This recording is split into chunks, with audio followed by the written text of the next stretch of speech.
BPCL এর 5 minutes time frame.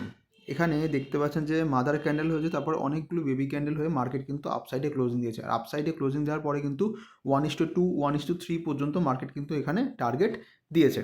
তো এখানে রিজনটা কি, যদি ভালো করে অবজার্ভ করে দেখতে পারবেন যে ওয়ান ডে টাইম ফ্রেমে যদি যান, ওয়ান ডে টাইম ফ্রেমে যদি যান, তাহলে এখানে দেখতে পাবেন যে আমি বক্স একটা কনসেপ্ট ড্র করেছি।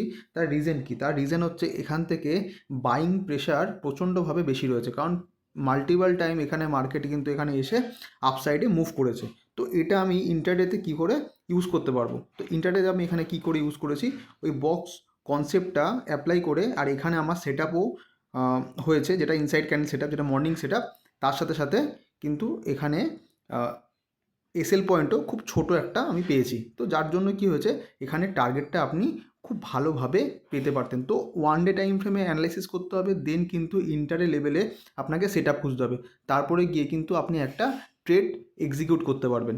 তো এরকমভাবে যদি আপনি ডিসিপ্লিন থাকেন আর যদি চার্টকে খুব ভালোভাবে অবজার্ভ করেন, তাহলে কিন্তু আপনাকে একটা ভালো ট্রেডার হতে কেউ আটকাতে পারবে না। তো থ্যাংক ইউ সো মাচ। যদি এই ভিডিওটা দেখে কিছু হেল্প হয়ে থাকে, অবশ্যই শেয়ার অ্যান্ড সাবস্ক্রাইব করবে।